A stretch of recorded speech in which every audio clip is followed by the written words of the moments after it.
Meus amados irmãos, a paz do Senhor. É com muita alegria que nós estamos aqui neste domingo abençoado por Deus, para juntos nesta manhã estudarmos mais uma lição da nossa querida e amada Escola Bíblica Dominical.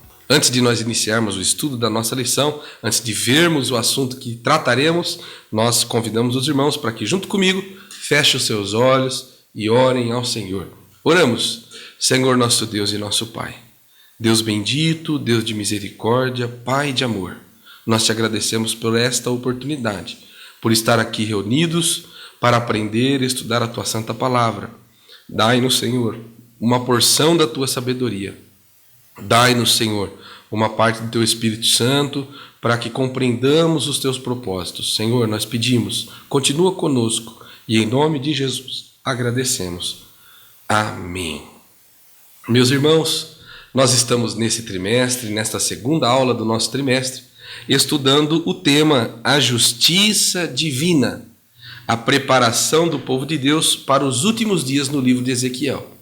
Esta profecia, este livro profético que fala conosco muito a respeito da justiça de Deus. Então, a lição de número 2 tem o título Vem ao Fim. Você pode ler comigo aí na sua Bíblia Sagrada ou na sua lição. O nosso textuário se encontra em Ezequiel, no capítulo 7, e o versículo 2 que diz: E tu, ó filho do homem, assim diz o Senhor Jeová, acerca da terra de Israel: Vem o fim vem, sobre os 4 cantos da terra. A nossa verdade prática diz que o atalaia de Deus soa o alarme do iminente perigo, anuncia que o inevitável juízo divino se aproxima. Glórias a Deus. Meus irmãos, nós faremos nesse momento a nossa leitura bíblica em classe. Ela se encontra em Ezequiel, no capítulo 7, dos versículos 1 ao 10. Nós faremos junto essa leitura. Você pode acompanhar comigo na sua lição ou aí na sua Bíblia Sagrada.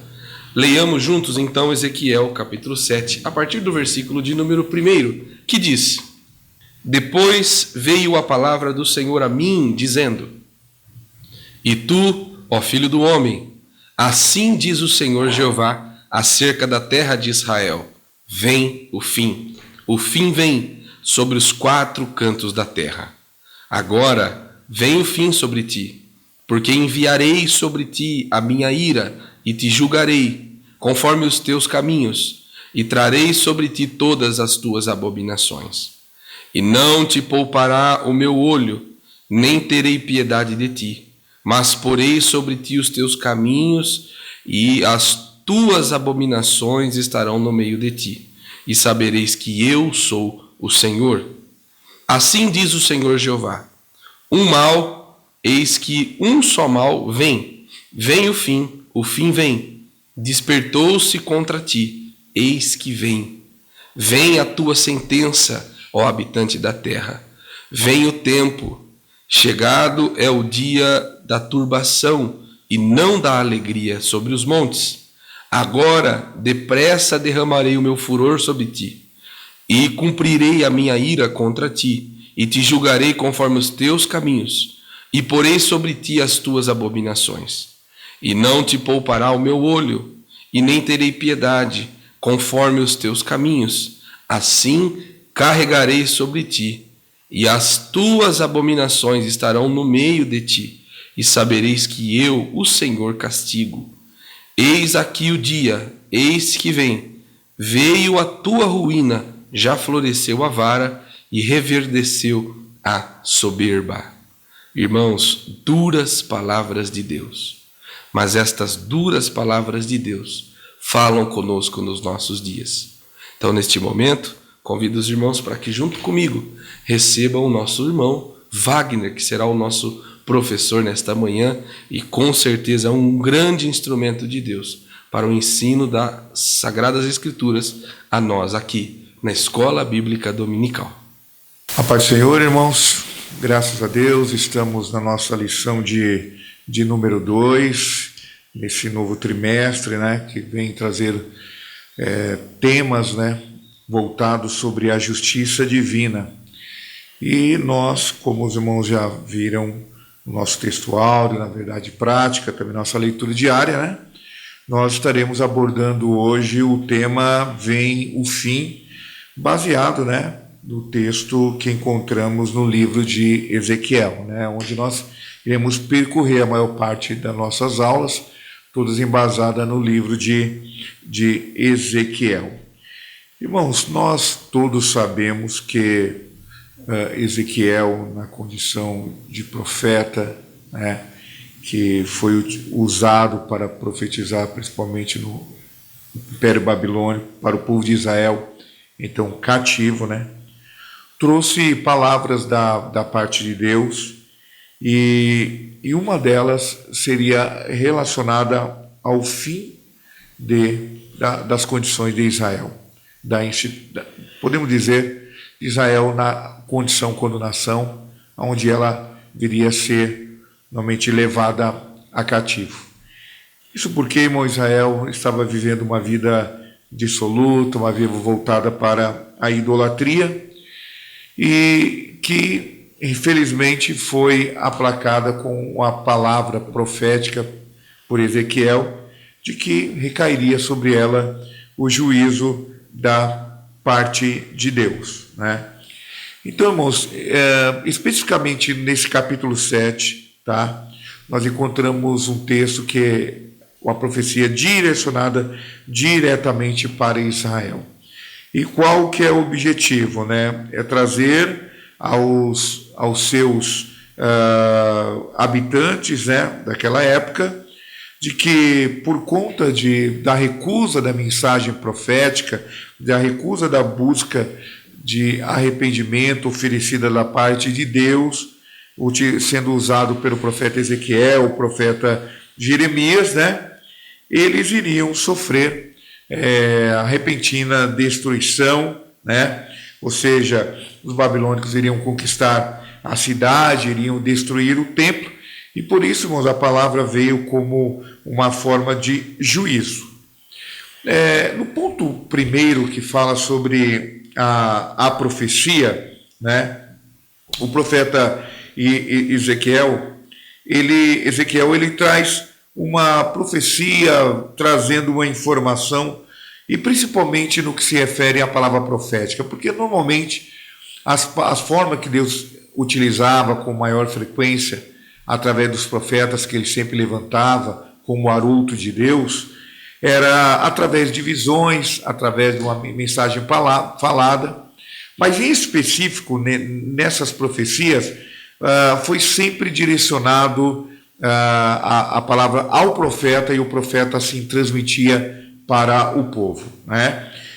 Tanto que essa palavra muito usual, dizendo, veio a mim a palavra do Senhor, né? Ou assim diz o Senhor Jeová, foram palavras que traziam, como diz o autor, uma chancela, uma confirmação de que aquela palavra vinha direto da parte de Deus, né? Isso mostrando, irmãos, que a profecia, ela vem da parte de Deus. Nós precisamos, irmãos, pedir a Deus que realmente haja manifestação do seu Espírito e através dos dons de profecias em nossos dias. Mas, ao mesmo tempo, precisamos ser prudentes, cuidadosos, para que a profecia ela não deixe de ser aquela profecia vindo da parte de Deus e uma profecia, talvez pela parte do homem, por um fato emotivo, né? Porque a profecia ela tem que vir da parte de Deus. E é muito sério isso.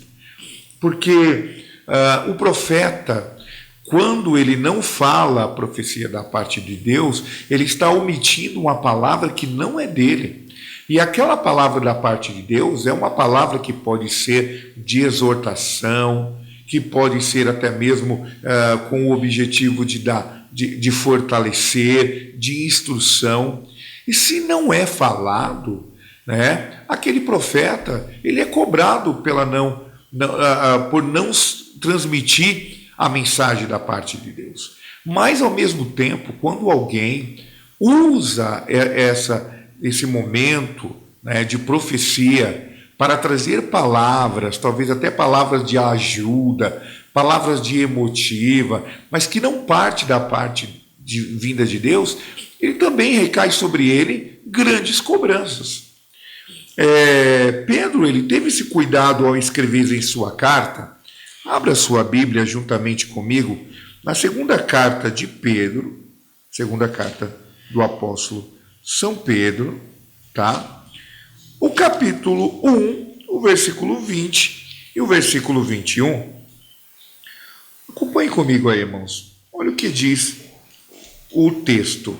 Segunda carta de Pedro, capítulo 1, versículo 20 ao versículo 21. Sabendo que, primeiramente, que nenhuma profecia da Escritura é de particular interpretação, porque a profecia nunca foi produzida pela vontade do homem. Mas os homens santos de Deus falaram inspirados pelo Espírito Santo. Então, irmãos, esses irmãos, Jeremias, Ezequiel, foram profetas de Deus e não falaram palavras, porque as suas profecias, na maioria delas, foram palavras duras, diferente hoje de muitas profecias, que são profecias que massageiam o ego, profecias que são baseadas na prosperidade, e que às vezes não parte da parte de Deus, não vem de Deus. Então deve haver um cuidado para não deixarmos as emoções serem afloradas e as profecias, irmãos, acontecerem por parte da carne, né? Há um grande risco, gera morte. Haja vista, né, aquela passagem do profeta velho e do profeta novo, que o profeta velho era usado realmente por Deus, mas por ser usado por Deus, ele se achou no direito de falar palavras dizendo que Deus havia falado. E aquelas palavras proferidas a um profeta que tinha uma ordenança de não entrar em nenhum lugar, não se alimentar, mas voltar para casa, ele, por atender aquela falsa profecia, foi destinado a ele uma morte precoce. Então, a profecia mal falada da carne pode gerar morte, tá? Porque a profecia é uma comunicação divina, inconfundível, né? Irmãos, todos nós conhecemos a voz de Deus. Também não podemos sair julgando, dizendo que é Deus ou que não é Deus. Eu acho que o melhor julgamento é o tempo. Mas também existem profecias que fica muito claro, né, que não é da parte de Deus. E merece sim a nossa reprovação, o nosso repúdio, tá? Porque a profecia é a forma verbal revelada, né, uma mensagem trazida pela parte de Deus. E quando Deus fala, irmãos, a gente conhece a voz do nosso pastor. Ela é muito única, é evidente, é inconfundível. Mas alguns irmãos que não conhecem a voz do pastor podem deixar ser levado ou enganado. Uma outra coisa, irmãos, é a extensão dessa mensagem profética, até a mensagem dura, dizendo que o fim viria. O texto diz, irmãos, que fala sobre a terra de Israel, né? E fala aproximadamente por 17 vezes no livro de Ezequiel, e apenas neste livro, trazendo essa indicação. Mas, irmãos, nós sabemos que essa mensagem, por mais que ela fosse direcionada em exclusividade no momento para o povo de Israel, né, nós não podemos restringi-la, nós não podemos limitá-la apenas a Israel e a Jerusalém. Não, irmãos. Essa profecia, ela estende-se aos 4 cantos da terra. Porque precisamente no versículo 2 diz que o fim vem sobre os 4 cantos da terra. Se nós, irmãos, formos aí nos guiar pelos pontos cardeais, nós iremos dizer que essa profecia ela atinge tanto norte, sul, leste a oeste, né, do globo, tá? Então é uma profecia com direcionamento, com cumprimento local, que foi através dos babilônicos que vieram o juízo sobre Israel, mas é uma profecia que ela tem um cumprimento contínuo, porque olha o ponto que se segue. Quando o fim vem, né? Quando seria, né? Nós encontramos no versículo 3 e o versículo 8 dizendo que seria agora, para aquele momento, né? E é interessante este texto, irmãos, quando o hebraico traz o atá, que significa o agora, que fala da iminência, irmãos, do fim.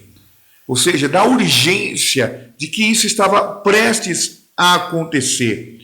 E esse advérbio ali utilizado, irmãos, ele foi usado também lá no versículo 8, aparecendo com uma nova tradução, dizendo que depressa Deus derramaria o furor sobre Israel, né? Então, o julgamento sobre Israel era iminente, estava breve a acontecer, né? E uma coisa importante também, irmãos, que este acontecimento, ele ocorreu naquela época, mas nas traduções, tá, em que nós encontramos, né, no texto original, indica também uma ação, irmãos, contínua. Ou seja, que esse dia que veio para o povo de Israel, em específico naquele momento histórico, ele também aconteceria, irmãos, também no fim de todo o mundo. Ou seja, é uma profecia que ela tem continuidade em seu cumprimento. Ela não cumpriu-se na sua integralidade. Ela cumpriu num momento histórico, mas ela se dará cumprimento, está dando ainda cumprimento, irmãos. Então, eis que o dia, eis que ele vem, como expresso do versículo 10, tá? Do capítulo 7. Vamos falar agora um pouquinho, irmão, sobre o segundo ponto, sobre o fim, porque até agora nós já falamos, tá? Sobre um pouquinho da profecia, né? Nós introduzimos falando um pouquinho sobre que o fim aconteceria. Nós falamos um pouquinho sobre a extensão dessa profecia, que não era apenas para o povo de Israel, mas para os 4 povos, e também falamos do objeto temporal dessa profecia, que não foi apenas para aquele momento, mas ela está em pleno cumprimento, né? Agora vamos falar um pouquinho sobre o segundo ponto, que fala sobre o fim. O versículo 2 em específico, o versículo 3 e o versículo 6, né? A palavra fim tem umas traduções aqui do hebraico que é necessário falar para trazer em sentido, que vem do ketz, que significa fim, né, destruição, ruína, morte, lembrando que é do hebraico, não é do inglês, né? Não é do hebraico. Então o significado é ruína, morte, condenação. O agetz, que significa o fim, trata-se de usado como julgamento. Então o fim ele tem vários significados, principalmente no sentido literal, né, da sua palavra original. Tem conotação de ruína, destruição. E não foi o que aconteceu com o povo de Israel. Foram invadidos, né, foram saqueados, houve uma grande mortandade, o templo ele foi destruído, né? E esta palavra, como dizemos que essa palavra está em cumprimento, continuará, irmãos, trazendo essas consequências para os nossos dias atuais e vindouros, não é? Por quê? O objetivo, irmãos, principalmente de trazer essa expressão, tá? Foi que o povo pudesse entender o impacto, tá, do significado desta palavra para Israel, que não optou pelo arrependimento. Então, irmãos, as pessoas, ou um povo, em Israel em específico, nós, Igreja do Senhor, se não optarmos pelo arrependimento, nós provaremos da ira e destruição pela parte de Deus. Então, por isso, há necessidade. Nós estamos diante de um Deus grande e misericordioso, mas nós não podemos, irmãos, destituir, nós não podemos excluir a doutrina que fala, irmãos, a respeito de que o Senhor aplicará também o seu juízo. Essa repressão, nós encontramos nessa passagem muitas repetições falando sobre o fim, não é? Nós encontramos, olha, vem o fim e o fim vem. Agora vem o fim e o fim vem, versículo 6. Eis que veio a tua ruína, versículo 10.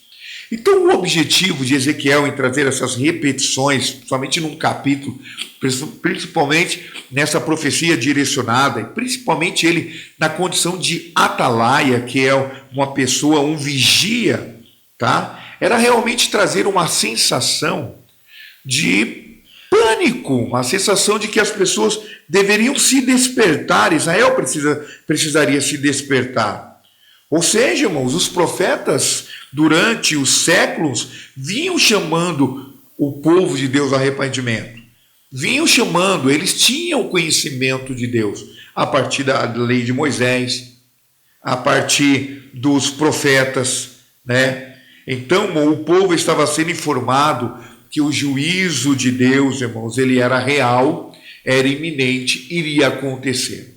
Nos nossos dias, irmãos, esta mesma mensagem, ela está sendo novamente reprisada, relembrada. O fim vem, a destruição do mundo é iminente, o pecado tem chegado diante de Deus, a humanidade não tem se arrependido, elas vão provar da ira e da destruição da parte de Deus. Deus, irmãos, ele é fiel em sua palavra. Tanto que no versículo 4 e versículo 9, nós encontramos as repetições das sentenças, né? Das sentenças, tá? Pois é compatível, irmãos, com a natureza de Deus, a sua grandeza também, o juízo. Porque qual é o objetivo de Deus aplicar o juízo, aplicar a correção? É procurar, de certa forma, que esta palavra fosse primeiramente tocante a eles, profundamente em suas vidas espirituais, e surtisse efeito na sua vida moral, tá? Para que eles pudessem, naquele momento, erradicar-se da idolatria, que eles pudessem, né, das causas da abominação, né? Por quê? Porque o povo de Israel, irmãos, eles rejeitaram o remédio que aplaca a ira de Deus, que é, irmãos, o arrependimento. Deus, irmãos, ele aplaca a sua ira, desde que o homem se arrependa. Aquele que não se arrepende, tem sobre ele, irmãos, um cumprimento de uma palavra de que ele irá, né, obter, irá sofrer os danos da ira de Deus. Todos, irmãos, estão sendo informados de antemão. Todos, quando pregamos a palavra pelos meios de comunicação, né, nos templos, nos cultos ar livres, de várias formas que a palavra de Deus é pregada, nós estamos informando, irmãos, primeiro apresentando a salvação, apresentando a oportunidade de um encontro com Cristo, mas fazendo eles compreenderem e entenderem, tá? Do quê? De que haverá, irmãos, uma destruição para aqueles que não optarem pelo arrependimento. Por ora, irmãos, o tempo da graça está, né, aberto, o relógio de Deus, a igreja está aqui na terra pregando o evangelho, e as pessoas têm a oportunidade de ter um encontro com Cristo e não serem aplacados. Mas no momento, irmãos, a porta da graça vai se fechar e o cumprimento dessas profecias irão acontecer na grande tribulação, né? Depois, principalmente, o que nós encontramos no Apocalipse, várias passagens falando da aplicação da ira de Deus. Então, irmãos, as pessoas hoje, assim como Israel na época em que Ezequiel ele foi usado para trazer essa mensagem, não pode correr o erro de Israel. Precisa se arrepender. Você precisa refletir, né? Nós precisamos entender, irmãos, que nós somos seres morais e que nós prestaremos contas diante de todos os nossos atos, irmãos, em relação a Deus, sejam bons e sejam maus. Convido você, abra sua Bíblia comigo, em Eclesiastes, capítulo 12, Eclesiastes, versículo 13, versículo 14, olha o que diz. De tudo que se tem ouvido, o fim é: teme a Deus, guarda os seus mandamentos. Por quê? Porque é o dever de todo homem. Porque nós somos seres morais. Porque nós fomos feitos, irmãos, para temermos a Deus e obedecermos a sua palavra. É o nosso dever. Nós não devemos fazer isto como ato de meritocracia para recebermos algo da parte de Deus, não. É um dever de todo ser humano. Deus o fez ele de forma moral, mesmo com a sua decaída ali no Éden.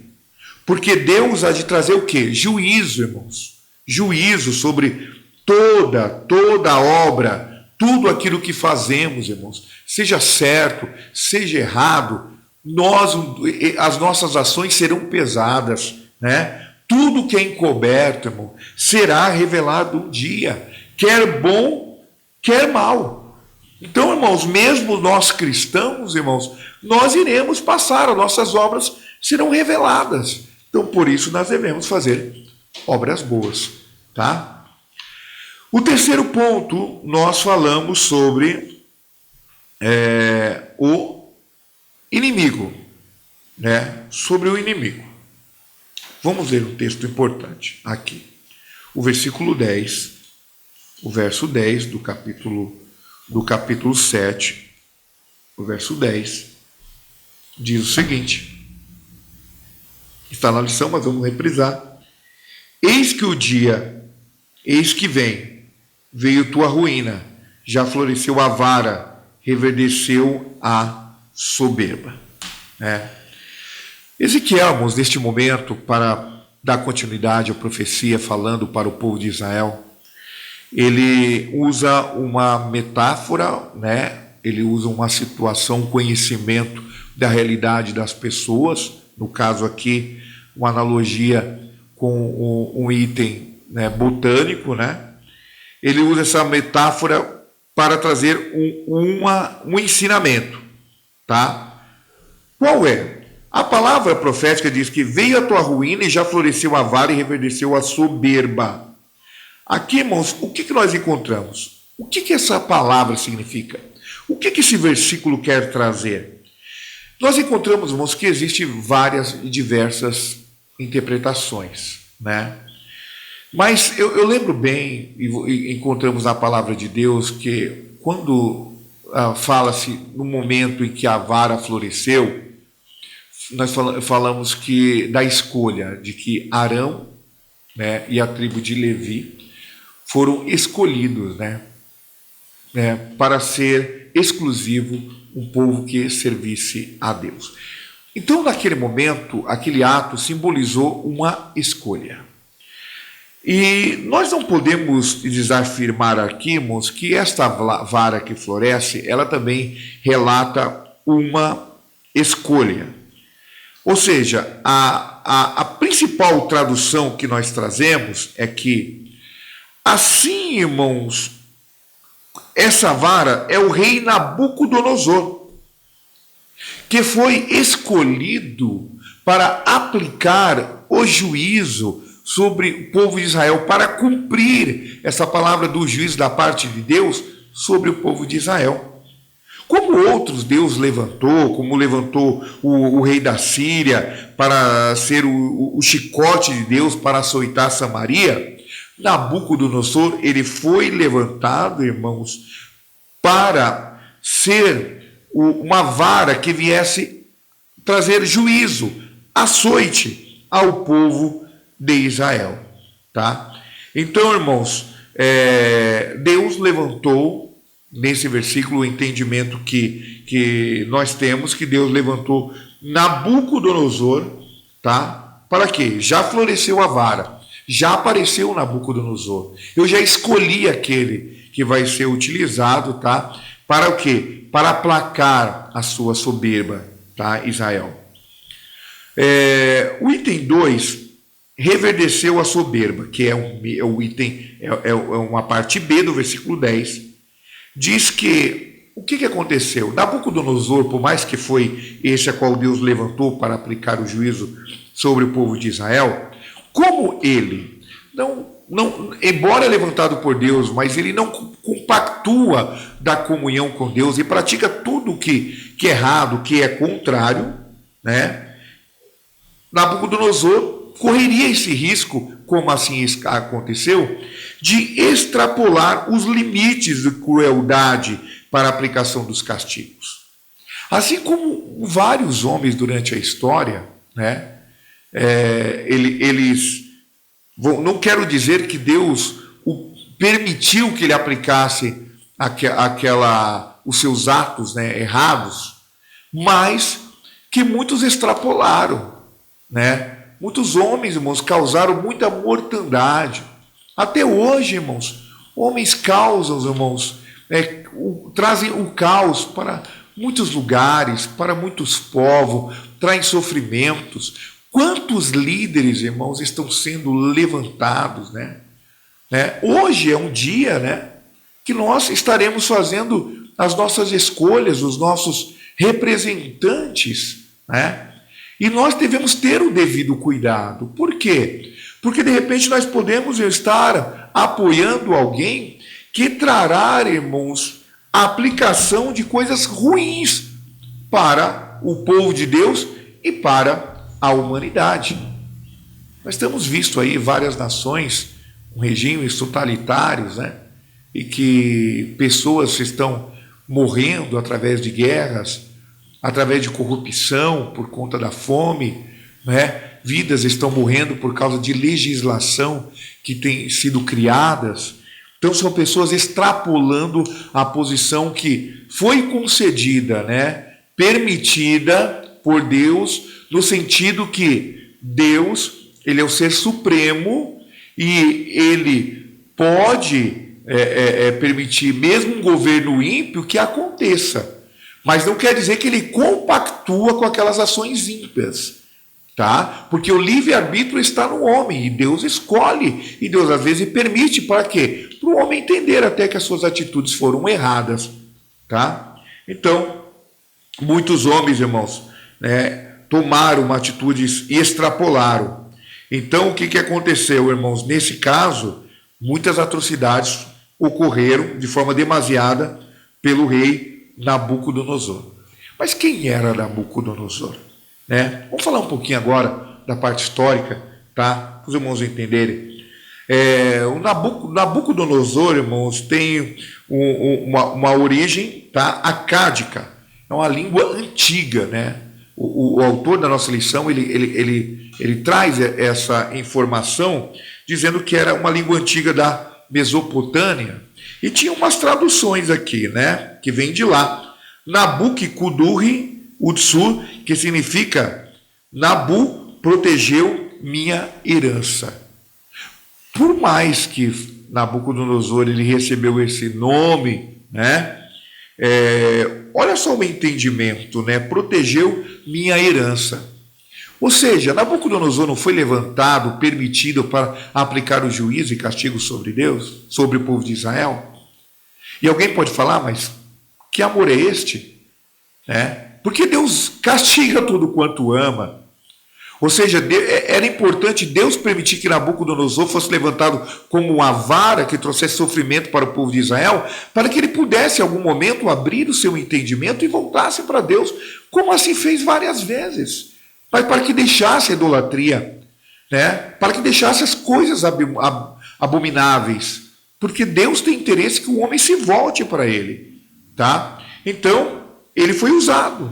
Podemos dizer que até o significado do seu nome nos traz à memória que Deus queria proteger a sua herança. Talvez não aqueles, porque muitos daqueles se perderam, muitos morreram, mas a sua herança que até hoje se pendura como povo exclusivo de Deus, tá? Que nós nos encontramos na condição, né, de nação, né, eleita, mas uma nação que veio por uma adoção da parte de Jesus Cristo.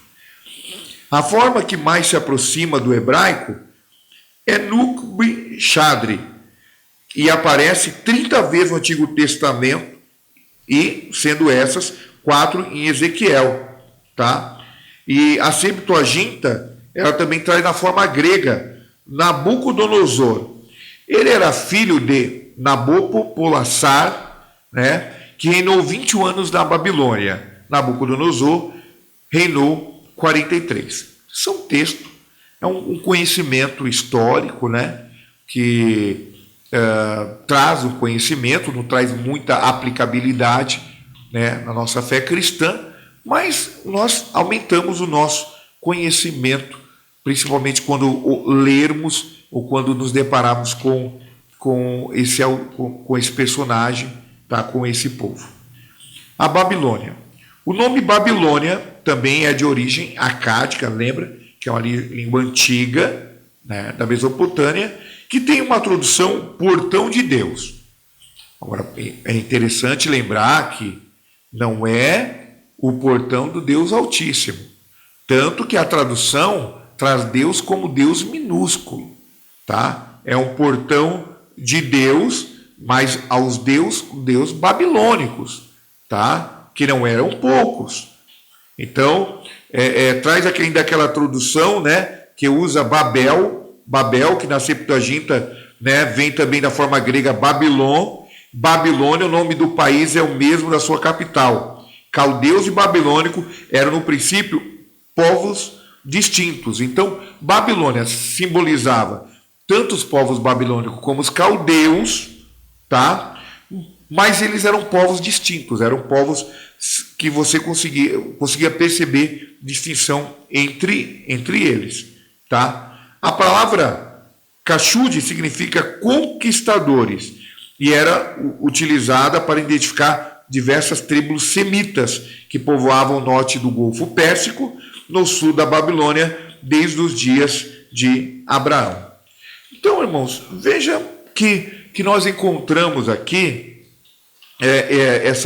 nessas primeiras lições, elas vêm trazer um conhecimento histórico, vêm trazer um conhecimento mais interativo, para depois nós entrarmos em lições que elas serão mais bem aplicáveis, tá? Mas esta aqui nós já conseguimos entender que o juízo de Deus vem para todos nós. Mas nós queremos aproveitar o tempo que nos resta. Eu queria falar sobre, no capítulo 7, tá? Falar sobre 6 aspectos da profecia do juízo contra Israel. Primeiro, será uma destruição completa. E você pode conferir no versículo 1 ao versículo 6. Ou seja, Israel iria sofrer o juízo da parte de Deus, irmãos, iria ser de forma completa, plena, total. O povo babilônico entrou, saqueou tudo, invadiu as terras, destruiu o templo, levou o povo cativo. Tá? Então, destruição. Segundo ponto, uma destruição iminente. A profecia que Ezequiel trouxe é que não iria demorar, que iria acontecer com muita pressa, de forma iminente. Tanto que fala ali, agora, depressa. Passamos por isso na lição. Então, irmãos, a outra característica dessa profecia é que essa aplicação de juízo é iminente. E também para os nossos dias. É iminente, é para agora, é depressa. Terceiro ponto, uma destruição inevitável. Nós encontramos que nada poderia deter a destruição do povo de Israel. Porque foi a forma de Deus se apresentar naquele momento através de um Deus que também aplica seu juízo. Não é diferente dos nossos dias, que no fim dos tempos, nós estamos vivenciando isso, a aplicação do juízo de Deus. E vai ficar muito evidenciado após o arrebatamento da igreja, onde aquelas profecias do Apocalipse elas vão se cumprir com grande força, de forma eminente. Tá? Então, se cumprirão e não há nada que possa deter, não há nada que possa evitar, não há nada que o homem possa fazer para querer obstruir essa aplicação do juízo de Deus. Mas, irmão Wagner, isso a humanidade se arrepender? Não, irmãos, se a humanidade toda se arrependesse, aí Deus, ele teria o pleno poder e a decisão para fazer o que quiser. Mas, irmãos, ele é eterno, ele sabe que isso não vai acontecer. E por isso, irmãos, ele já tem reservado para a humanidade que não aceitar o seu juízo, que acontecerá sem que haja uma obstrução, de forma inevitável. Não haverá obstáculo para essa destruição, tá? Então, no versículo 16 e 19, não haverá nada que poderá deter, não haverá exército, não haverá povos, não haverá armas, não haverá nada que possa impedir a aplicação do juízo de Deus, tá? O templo não seria poupado, como aconteceu lá, não foi poupado. Nós sabemos que no tempo de Anticristo algo semelhante vai acontecer. O Anticristo vai entrar no templo, que vai ser novamente levantado, e ele ali vai buscar adoração para ele, para a besta, o Anticristo, né? E isto, o templo também, nesse momento, não será poupado. Uma destruição universal, embora ali aquele juízo na época aplicaria ao povo de Israel lá, mas também haveria uma aplicação geral, tá? Nos 4 cantos da terra, e não será diferente, não haverá como se esconder, não haverá como se ocultar, Mesmo que o homem vá para o espaço e aplique residência lá, mesmo as estações espaciais com habitantes lá, elas não irão poder se esconder da destruição total da parte de Deus, tá? Então, irmãos, essa destruição será também universal. Então, nós passamos aí sobre 6 características, tá? Então, agora, irmãos, nós podemos fecharmos a nossa lição através de uma conclusão, Os juízos, os julgamentos divinos, irmãos, que foram aplicados na história, tá? Eles nunca, irmãos, em momento algum, fará com que as pessoas se sintam livres e impunes. Não. Em algum momento essas pessoas, irmãos, provará do julgamento de Deus. As pessoas que cometem pecados, atrocidades, elas não poderão se escapar. A única forma, irmãos, de se escapar da condenação é através do arrependimento e pela fé. Israel, irmãos, ele não teve desculpa, ele não podia se eximir, ele não podia alegar ignorância, irmãos, porque ele tinha a lei de Moisés, que eles eram muito conhecedores, eles tinham os ensinamentos, irmãos, dos juízes, dos profetas, tá? Eles receberam as revelações dos próprios profetas, eles receberam conselhos do sacerdote, tá? Então, irmãos, não haveria, mesmo no apelo dramático de Ezequiel, não poderia deter a aplicação do juízo de Deus, como assim aconteceu. Ezequiel foi muito contundente em oferecer o arrependimento, mas Israel também foi muito duro em negar. Então, dessa forma, eles provaram o juízo de Deus. Então, nós terminamos assim, irmãos, a nossa lição, onde nós falamos sobre o fim vem. Estejamos atentos, porque o fim vem. Vamos fazer uma oração? Feche os seus olhos, aí no seu lar, aonde você estiver, que está acompanhando essa escola, talvez no dia mesmo, ou talvez em outro momento, que Deus possa ter te abençoado com esta palavra, te aberto o coração, o entendimento, que você possa fugir dessa ira de Deus, arrependendo a sua vida e se entregando para Cristo.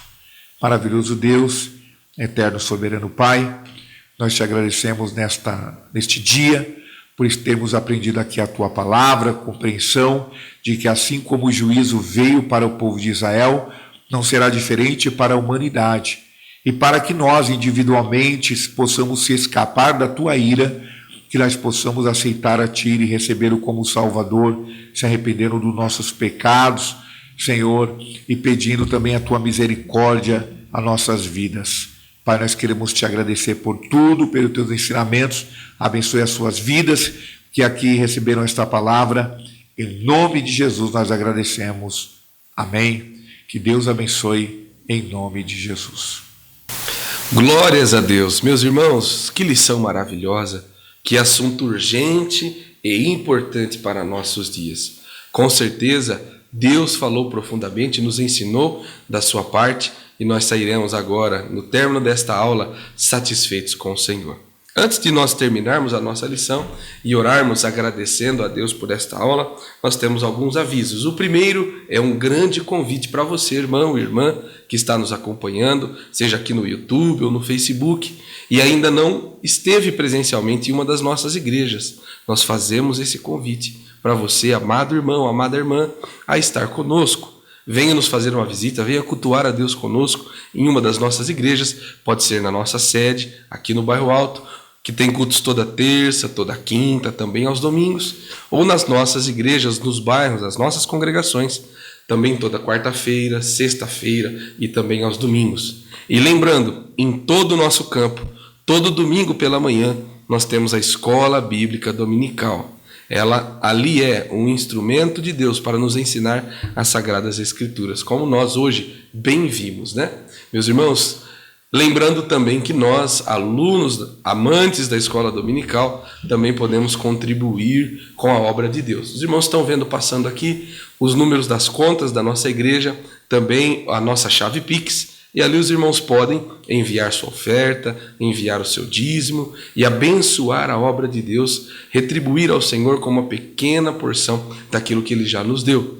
E além de ser abençoado pelo Senhor, também abençoar a obra de Deus e a obra missionária. Que você seja um grande instrumento de Deus para abençoar sua obra desta forma. E neste término, nós agradeceremos a Deus, nos preparando para no próximo domingo, às 8h30, nos reunirmos para estudarmos mais uma lição, a lição de número 3, que vai falar sobre as abominações do templo. Com certeza, irmão, uma lição forte, mas também urgente e precisa para os dias atuais. Feche os seus olhos, oremos ao Senhor, agradecendo a Ele por tudo que nos ensinou nesta manhã tão agradável na presença de Deus. Oramos. Senhor nosso Deus e nosso Pai, lhe agradecemos, Senhor, por estarmos aqui, reunidos, ó Deus, na Tua presença. Pai, neste momento nós pedimos, oramos, ó Deus, clamando a Sua misericórdia. Senhor, sê conosco, nos dá da Tua graça. Nos ajuda, Senhor, a colocarmos em prática tudo aquilo que aprendemos nesta manhã, nesta aula. Sê com a Tua igreja, com os irmãos, com as irmãs, dando força, Senhor, revitalizando nossos ânimos para Te servir cada vez melhor. Senhor, nós pedimos, nos dê um domingo de paz, de alegria e continua abençoando, Senhor, a Tua obra. É o que nós pedimos e agradecemos em nome de Jesus. Amém. Meu irmão, minha irmã, que Deus te abençoe, que você tenha um domingo muito agradável e feliz e nós nos encontramos daqui uma semana em mais uma aula da Escola Bíblica Dominical, que é a maior escola do mundo. Deus te abençoe.